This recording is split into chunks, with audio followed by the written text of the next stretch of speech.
നമസ്കാരം. സെറ്റ്കോ ന്യൂസിലേക്ക് സ്വാഗതം. പ്രധാന വാർത്തകൾ. ഓസ്ട്രേലിയൻ വനിതാ ക്രിക്കറ്റ് താരങ്ങൾക്ക് നേരെ ലൈംഗികാതിക്രമം, പ്രതി അറസ്റ്റിൽ. ലയണൽ മെസ്സി കേരളത്തിലേക്കില്ല, ഫിഫയുടെ അനുമതി വൈകുന്നതായി സ്പോൺസർമാർ ഔദ്യോഗികമായി സ്ഥിരീകരിച്ചു. വെനിസ്വേലൻ തീരത്തേക്ക് അമേരിക്കൻ വിമാനവാഹിനി കപ്പൽ, ലാറ്റിനമേരിക്കയിൽ യുദ്ധഭീതി. ഭർത്താവിനെ തലക്കടിച്ചു കൊലപ്പെടുത്തിയ കേസിൽ ഭാര്യ റോസമ്മയ്ക്ക് ജീവപര്യന്തം. കർണാടകയിൽ മലയാളി കുടുംബം സഞ്ചരിച്ച കാർ ലോറിയിലിടിച്ച് 2 പേർ മരിച്ചു. മലപ്പുറത്തിന്റെ പുന്നസുൽത്താൻ നടത്തത്തിലൂടെ റെക്കോർഡ് ബുക്കിൽ. വിശദമായ വാർത്തകളിലേക്ക്. ഓസ്ട്രേലിയൻ വനിതാ ക്രിക്കറ്റ് താരങ്ങൾക്ക് നേരെ ലൈംഗികാതിക്രമ ശ്രമം. കഫേയിലേക്ക് പോകുകയായിരുന്ന 2 താരങ്ങളോട് ബൈക്കിലെത്തിയ പ്രതി മോശമായി പെരുമാറുകയായിരുന്നു. സംഭവത്തിൽ പോലീസ് അന്വേഷണം ആരംഭിക്കുകയും പ്രതിയെ അറസ്റ്റ് ചെയ്യുകയും ചെയ്തു. ഫുട്ബോൾ ഇതിഹാസം ലയണൽ മെസ്സിയും അർജന്റീനൻ ടീമും കേരളത്തിലേക്കില്ല.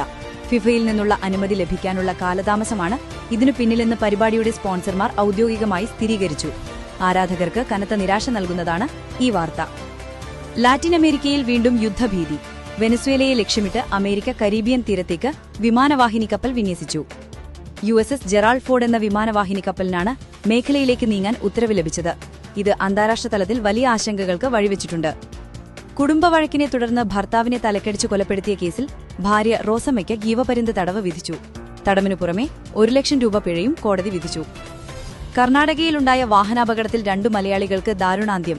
മലയാളി കുടുംബം സഞ്ചരിച്ച കാർ ലോറിയുമായി കൂട്ടിയിടിക്കുകയായിരുന്നു. അപകടത്തിന്റെ കൂടുതൽ വിവരങ്ങൾ ലഭ്യമായി വരുന്നതേയുള്ളൂ. മലപ്പുറത്തിന്റെ പൊന്നു സുൽത്താൻ എന്നറിയപ്പെടുന്ന വ്യക്തി റെക്കോർഡ് ബുക്കിൽ ഇടം നേടി. നീണ്ട ദൂരം നടന്നു കയറിയാണ് ഈ അപൂർവ നേട്ടം കൈവരിച്ചത്.